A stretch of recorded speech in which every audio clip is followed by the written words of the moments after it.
2,500 साल पहले बुद्ध ने कहा जीवन दुखी है। हर तरह से जीवन में दुख ही दुख भरा हुआ है। 2,500 साल पहले बुद्ध के इस वक्तव्य के सार्थकता पर कोई संदेह नहीं होता, क्योंकि उस समय जीवन दरिद्रता से भरा हुआ था। खाने को खाना नहीं था, पहनने को कपड़े नहीं थे, रहने को घर नहीं थे। व्यक्ति अनेक बीमारियों से ग्रसित थे। जीवन का हर आयाम दरिद्रता से भरा हुआ था। इसलिए ऐसा लगता है कि बुद्ध जो कह रहे थे वो सही ही था कि जीवन दुख है। लेकिन आज 2,500 साल बाद हम अगर आज की परिस्थितियों को देखें तो जीवन हर आयाम में भौतिक प्रगति से भरा हुआ है। 150 साल पहले एक राजा को जो खाना उपलब्ध नहीं था वो आज एक आम आदमी को उपलब्ध है। 200 साल पहले एक सम्राट को जो सुविधाएं, सुख सुविधाएं उपलब्ध नहीं थी वह आज एक आम आदमी को उपलब्ध है।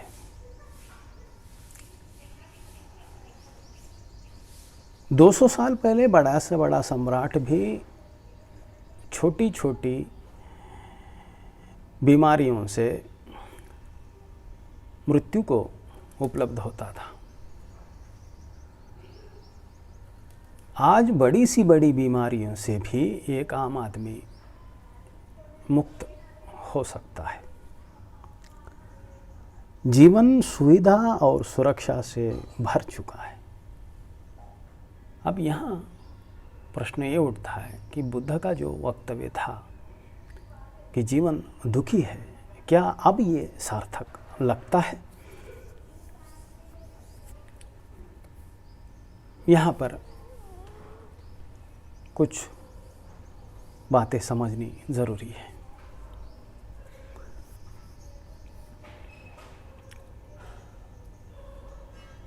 हर एक व्यक्ति के जीवन में 3 घटनाएं जुड़ी हुई होती है, भले वो सार्थक हो या ना हो।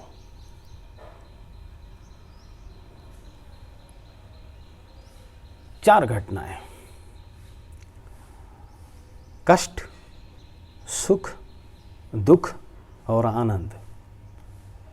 ये 4 आयाम हैं व्यक्ति के जीवन के।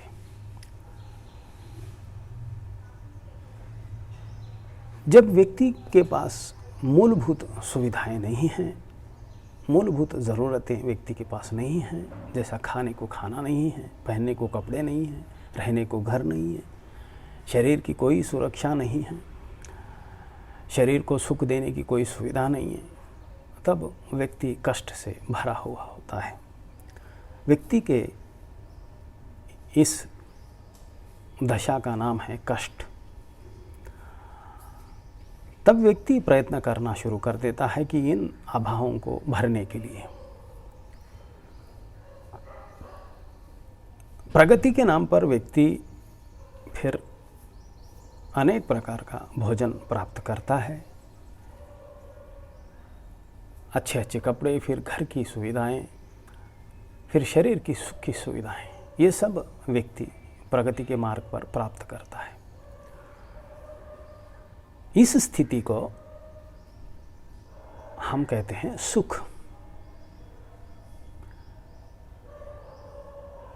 कष्ट से निकले फिर हम सुख में आए। ये कष्ट और सुख ये व्यक्ति के भौतिक फिजिकल स्टेट ऑफ बीइंग की दशा है। इससे दुख से कुछ लेना देना नहीं है। लेकिन जहाँ तक हम बुद्ध के जीवन को देखें, उस दरिद्र परिस्थितियों में भी जितनी भी सुख सुविधा की उपलब्धियाँ थी वो सब बुद्ध को उपलब्ध थी। अच्छा सा भोजन, अच्छा सा रहना, अलग अलग सीज़न में उन सीज़न के अनुसार उनके महल होते थे। भोग का जो शिखर था वो बुद्ध को उपलब्ध था। भोग के शिखर पर थे बुद्ध। तो जब बुद्ध कहते हैं कि जीवन दुखी है, ये स्वाभाविक है कि दुख, वो बुद्ध उस सुख की बात नहीं कर रहे हैं जिसे हम भौतिक सुख कहते हैं। सुख के बाद भी व्यक्ति की एक दशा है। व्यक्ति जब सुख से भरा होता है जीवन के हर आयाम में, तब व्यक्ति में एक विरक्तता आती है। व्यक्ति को लगता है कि ये जीवन अब व्यर्थ है, इसमें कोई मतलब नहीं है। इस दशा को दुख कहा गया है। ये व्यक्ति के मानसिक दशा का नाम है और ये व्यक्ति के भौतिक दशा से जुड़ी हुई नहीं है। ये व्यक्ति के संवेदना से, सेंसिटिविटी से, चेतना से, आत्मा से जुड़ी हुई दशा है। ये व्यक्ति के आत्मा की दशा है। कष्ट और सुख व्यक्ति के शरीर से जुड़ी हुई दशा है। तो बुद्ध ने जब कहा कि जीवन दुख है, तब बुद्ध के जीवन में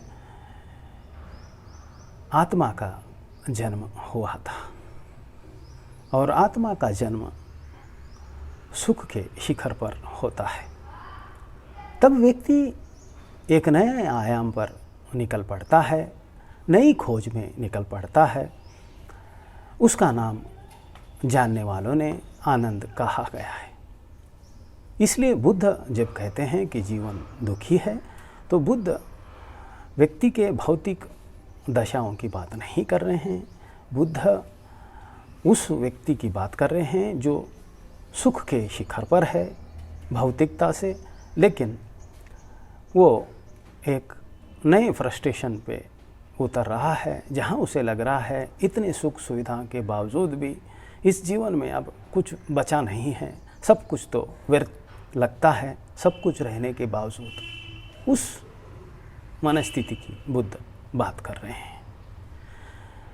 जब तक ये मेन भेद हम समझेंगे नहीं, तो बुद्ध का जितना भी ज्ञान है उसे समझने का कोई पर्याय नहीं है।